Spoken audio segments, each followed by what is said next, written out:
मित्र हो, आपला गुहागरचा बीच पहिल्यासारखा सुंदर नाही राहिला।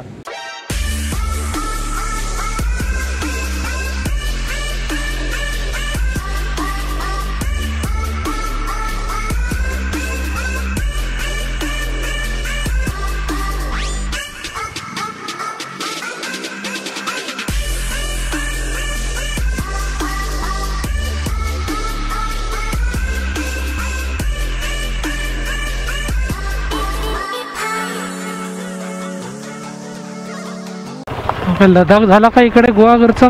काय रस्ते! तर आपण प्रवेश केला आहे छोट्या छोट्या गल्ल्यांमध्ये, दॅट मीन गुहागरमध्ये। हे आहे वेळनेश्वर टेम्पल समोर आणि हा गुहागर बस डेपो। एक्झॅक्टली 4 वर्षानंतर आलो आहे मी गुहागरात आणि एक्झॅक्टली माझी 4थी वेळ आहे। हा प्रॉब्लेम होतोच इकडे, कारण का रस्ता खूप छोटा आहे। हॉटेल दरवेळेस आपलं फिक्स असतं गुहागरचं। 4 वेळा आलो, 4 वेळेला मी इकडेच राहिलो आहे। हे आहे आपलं हॉटेल द दुर्गा पल। आजचे टोटल किलोमीटर आपले झाले 289, अराउंड 290 पकडा आणि वाजलेत 12:36। सो ये अपनी रूम, दैट्स मी। हालत ख़राब, ये टॉप बॉक्स उठा के लेके आने का ऊपर। ये अपनी room, 2 windows, AC, fan, gallery है यहाँ पे, टीवी, घड़ी, 1250, वॉश बेसिन एंड बाथरूम। अभी फ्रेश होता हूँ, डायरेक्टली चलते हैं to hotel Annapurna. So hotel Annapurna का मेन्यू कार्ड आपण तुमच्यावर शेअर करतो। इथे व्हेज नॉन व्हेज दोन्ही पण गोष्टी भेटतील, मटन चिकन सगळ्या गोष्टी भेटतात। इवन इकडे राहायची फॅसिलिटी पण आहे, त्याचे रेट्स सगळे तुमच्यासमोर आहेतच आता। तर आता काका तर इथे नाही आहेत, कन्फ्यूज आहे मी का ऑर्डर करायची, कुठला फिश ट्राय करू, सुरमई थाली करू की पॉम्पेट करू, थोडा विचार करतो आणि मग तुम्हाला दाखवतो। तर आपण ऑर्डर केली आहे सुरमई थाळी। खरं म्हणजे मी भाकरी सांगितलेली, पण भाकरी आता तयार नाही आहे त्यांच्याकडे आणि वेळ लागणार आहे, तर चपाती त्यांनी दिली आहे। तर अन्नपूर्णामध्ये जर तुम्ही कुठलीही थाळी मागवलीत, मेजरली दिस इज सुरमई थाळी, तर तुम्हाला अशी सुरमई प्लेट भेटेल। ही आहे अन्नपूर्णा स्पेशल सोलकढी। जेव्हा पण तुम्ही हॉटेल अन्नपूर्णाला याल, सोलकढी मिस करू नका, ही माझी आग्रहाची विनंती आहे तुम्हाला। बेस्ट टेस्ट भेटेल तुम्हाला ऑफ सोलकढी। सो हे आहे मॅन्डेटरी। संपूर्ण थाळी आपली फिनिश झाली आहे आणि आता मस्तपैकी सोलकढीचा आनंद घेऊया। सर हे आहे हॉटेल अन्नपूर्णा। बाहेरची व्ह्यू अशी आहे हिची, तुम्हाला पार्किंग पण भेटेल, इवन वरती राहण्याची सोय पण केलेली आहे। सो इकडेच राहू शकता आणि स्वादिष्ट असं जेवणाचा आनंद घेऊ शकता। आपली बाईक ह्या इकडेच आहे आणि ही काकांची गाडी डॉमिनॉर।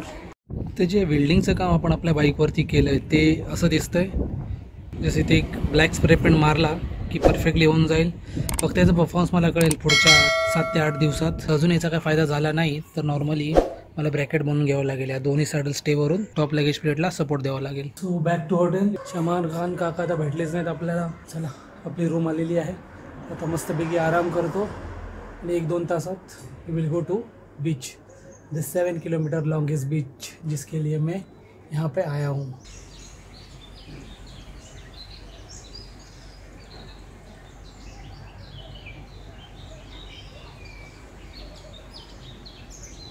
तर आपल्या हॉटेलपासून बीचला जायला असा सुंदर असा मस्त रस्ता आहे, जिथे पूर्ण नारळाची मस्तपैकी झाडी आहे, तुम्ही पाहू शकता। खूपच सुंदर असं दृश्य आहे। नारळ प्लस सुपारीची झाडं असतात ती पण आहेत।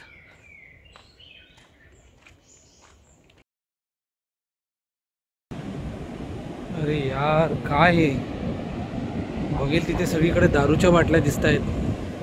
जिथून मी आलो तिथून पण सगळ्या दारूच्या बिअरच्या बाटल्या पडल्यात आणि ही काय घाण।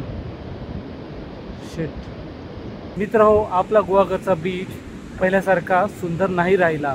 पण पाहताच आहे मागे किती घाण, दारूच्या बाटल्या सर्वत्र दिसत आहेत मला। आणि आज येत असताना गुहागरच्या जस्ट अगोदर 2 किलोमीटर 2 की 1.5 किलोमीटर मला बिअर शॉपीचं दुकानसुद्धा दिसलं। जेव्हा मी 2016 साली पहिल्यांदा आलेलो तेव्हा गुहागर हे ठिकाण मला खूप आवडलेलं। बिकॉज इकडे दारूबंदी होती, ग्रामपंचायतनी दारूबंदी केलेली, दारू विकली जात नव्हती. पण आता हे बिअर शॉप मी बघितलं आणि येत असताना इकडे सगळं बीचवरती दारूच्या बाटल्या नुसता खच पडलाय आणि प्लास्टिकच्या बाटल्या. बीच देखील पहिला जसा स्वच्छ होता तसा स्वच्छ नाही आहे. सॉरी अगर खूप आवाज येत असेल आपल्याला, मी अर्थातच समुद्रकिनाऱ्याच्या बाजूला उभा आहे, पण हे खूप वाईट वाटतं आहे.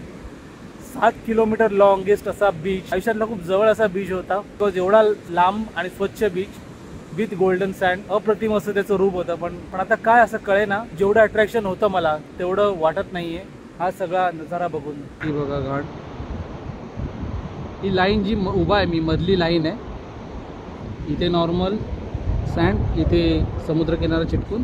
ही जी लाईन लांबपर्यंत बघाल तर तुम्ही अशी घाणीचीच आहे लांबपर्यंत, जशी मुंबईच्या समुद्रकिनाऱ्याला पहिल्यांदा होतं, जुहू बीचला, माहीमच्या बीचला पहिल्यांदा होतं, ते पण आता क्लीन झालेत.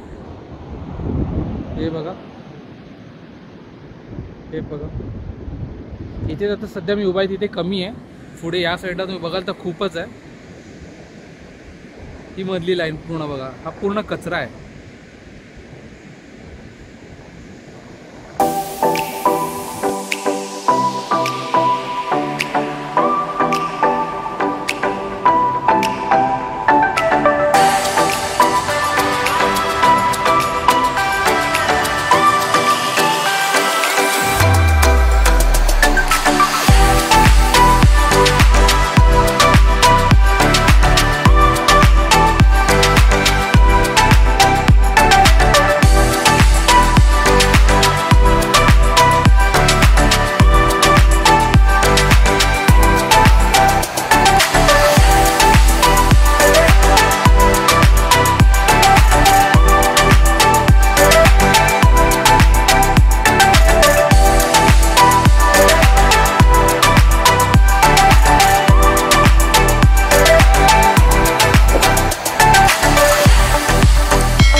गुहागरचं अट्रॅक्शन बघता लोकांची गर्दी इथे खूप वाढली आहे.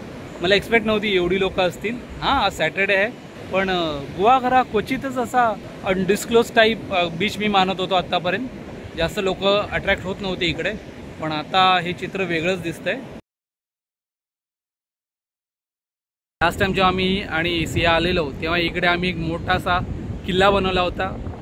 जर तो व्लॉग बघितला नसेल तर त्याची लिंक आय बटनमध्ये असेल. खूप मजा केलेली. त्यानंतर आम्ही लाईट हाऊसला पण गेलो होतो गुहागरच्या, ते एक्सप्लोर केलं होतं कम्प्लीट. आतमधून बाहेरून कम्प्लीट शूट केलं होतं तिकडे.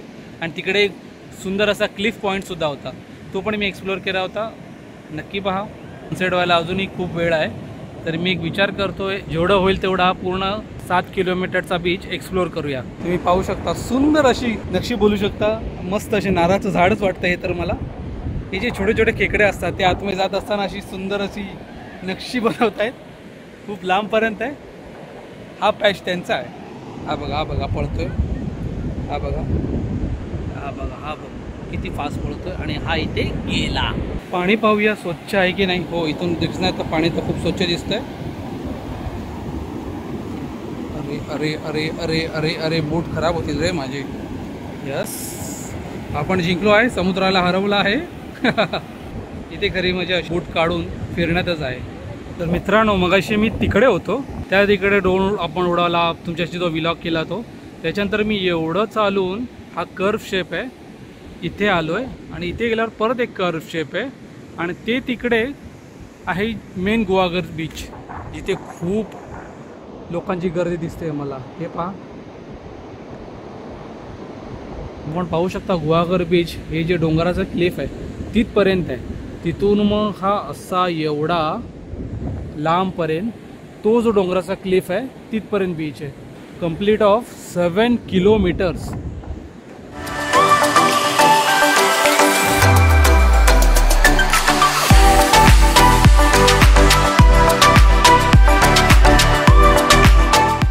मित्रांनो गेली 25 ते 20 मिनटं मी इथे बसलो आहे. टाइमलॅप्स तुम्ही आता बघितलेच. आता पाणी बघू शकता. बसलेलो होतो पटा तिथपर्यंत येत होत्या. आता पाण्याच्या लाटा ज्या आहेत त्या माझ्या इथपर्यंत यायला लागलेल्या आहेत. जी भरती जी होते समुद्रात ती अशी क्लिअरली आपल्याला समजून जाते. मित्रांनो हे बघा, मगाशी इथं तिथपर्यंत आलेली, आता तर माझे शूजपर्यंत आले. हे बघा माझे शूजपर्यंत लाट आली डायरेक्टली. मला इथून उठावं लागणार. आपली बॅग बघा जस्ट वाचली, एवढंशी अंतराने बॅग वाचली आहे. त्याच्यात ड्रोन आहे बाबा. चला मी जागा चेंज करतो आणि मागे जातो. So talking about our this series, तर आपली ही सिरीज असणार आहे कोकणची. गुहागर जे माझं one of the best place आहे. गेली 4 वर्ष झाली मी व्हिजिट नाही केलंय. तुम्ही अगोदरचा विचार केला तर 2016, 17, 18 हे 3 वर्ष दरवर्षी मी गुहागरला व्हिजिट केले. त्याचे व्लॉग आपल्या चॅनलवर आहे. जर आपण आपली जुनी व्लॉग सिरीज पाहिली नसेल तर त्याची लिंक आय बटनमध्ये आली असेल, तुम्ही पाहू शकता. मग त्या व्लॉग सिरीजमध्ये मी या गुहागरच्या बीचचे किंवा रत्नागिरी, गणपतीपुळे या सगळ्या एरियाचे ज्या प्रेक्षणीय स्थळ आहेत त्या सगळ्यांना मी एक्सप्लोर केले आहेत. व्लॉग आपल्या चॅनलवर आहे, तुम्ही पाहू शकता. पण काही काही ठिकाणं आहेत जी माझ्या लिस्टमधून राहिली आहेत. ती ठिकाणं मी ठरवली आहेत की यावेळेला आपण व्हिजिट करायची. That's why me directly land झालो इकडे गुहागरला. मला संपूर्ण प्रवास तुम्ही बघितलाच असाल की कसा आपण इकडे पोहोचलो. आपल्या अडचणी वाढल्या इकडे पोहोचण्यात, जो आपला टॉप लगेज वेटचा प्रॉब्लेम झाला. होप आता पुढचे जे 3 दिवस आहेत त्यात सेम प्रॉब्लेम नको व्हायला. बिकॉज कोकणचा रस्ता तर आपल्या सर्वांना माहिती आहे की किती खराब आहे. मी थोडी आयडिया देऊ इच्छितो तुम्हाला सर्वांना की क्या काय गोष्टी मी व्हिजिट करणार आहे. उद्या सकाळी लवकर उठून एनवीचा जो गणपती आहे तो मी एक्सप्लोर केलेला आहे. तरी पण जर वेळ भेटत असेल तर नक्की मी व्हिजिट करीन.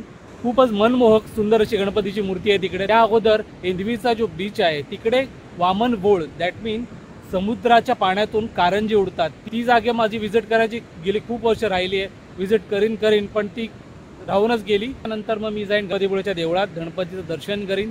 त्याच्यानंतर आरेवारे बीचला जाईन. तिथे जर वेळ भेटलाच तर आजच्यासारखे सुंदर असे ड्रोन शॉट तुम्हाला बघायला भेटतील. त्याच्यानंतर मी डायरेक्टली रत्नागिरीला जाण. सुंदर असं हॉटेल आपण बुक केलंय. तिथून अगदी बॅक वॉटरच्या शेजारी तिथे खूप चांगले ड्रोन शॉट येतील. तिथे मी नक्की ट्राय करेन ड्रोन उडवायला. हा आपला झाला पुढचा व्लॉग. त्याच्यानंतरच्या व्लॉगमध्ये सॉरी मी सगळंच तुम्हाला सांगण्याचा प्रयत्न करतो बिकॉज तुम्हाला पण आयडिया आली पाहिजे की आपल्या कम्प्लीट सिरीजमध्ये आपल्याला काय काय पाहायला भेटणार आहे. त्याच्यानंतर मी जाणार आहे टुवर्ड्स पावसचं सुंदर असं मंदिर एक्सप्लोर करू. त्याच्यानंतर कशेलीला जाईन.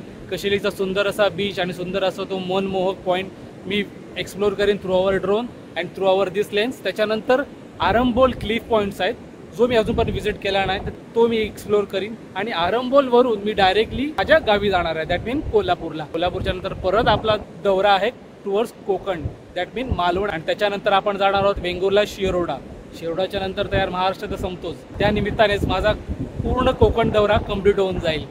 तर असा आपला प्रवास आहे मंडळी. अपेक्षा करतो आपण मला नक्की साथ द्याल. आपण इथेच करूया कम्प्लीट. फास्ट फॉरवर्डमध्ये सनसेटचा ब्युटिफुल शॉट्स नक्की शूट करेन बिकॉज आता मी पाहतोय की तिथे एकही ढग नाही आहे.